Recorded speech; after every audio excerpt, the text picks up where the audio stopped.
If you've talked to me for longer than like 2.5 seconds, you probably know that I consider Doctor Who and Star Trek to be the GOATs of TV. Doctor Who in particular holds a very special place in my heart. Instead of trying to spend an entire episode telling you why you should watch this show and why it's so great, I'm instead going to make a little break from my usual formula. I'm going to tell you why it's great and why the show is making a huge mistake.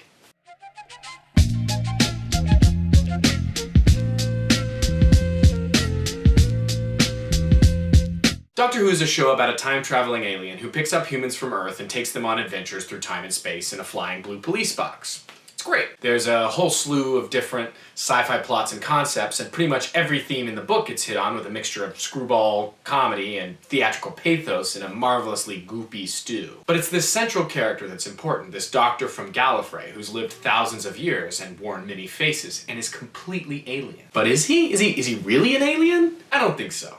I think he's an idea. He's the idea of humanity. What do I mean by that? Well, there's this odd thing about immortal characters. They often end up reflecting the entirety of human experience.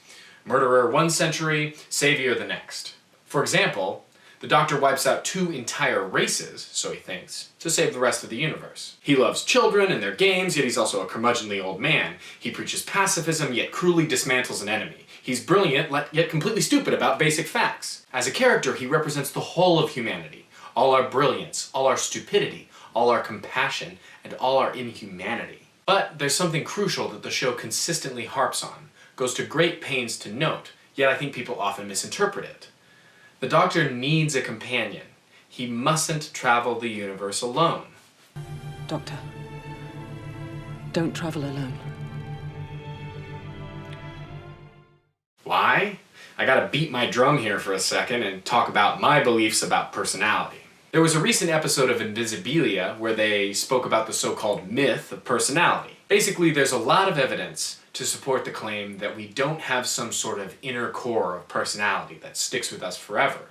Essentially, we are formed by our situations, and the relative stability of those situations is often what makes us appear that we have a fixed personality. Depending on where we find ourselves, often we completely shed our precious core in favor of a situationally defined identity. For example, the Stanford prison experiments or those shock experiments. You can find more about those down below. It seems likely to me as a non-scientist that there's a small core of early memories and trauma that help create us. But what we surround ourselves with and who we live out our lives with creates us. In Invisibilia, they talk about a Venn diagram, which I've interpreted like this. Situation on one side, biological stuff in the other, and what we are in this sweet little spot in the middle. That's our minds. This is the purpose of the companion in Doctor Who. The companion serves to remind the Doctor what goodness looks like, what empathy resembles. And they learn from his wild shenanigans.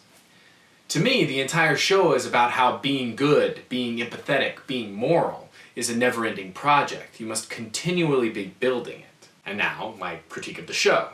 As much as I love it, there's no way around this. If you create a show where the main character is a stand-in for all of humanity, he can't just be played by a variety of handsome white dudes. The Doctor must represent the varieties of human. Black, brown, male, female, fat, thin, short, tall, male, female, trans, gay, straight. To not do so is to deny what the character is and what it represents. To deny this is to deny one of the most complex and interesting stories we tell, and that is a crime. As simple as that. I'll see you all next time.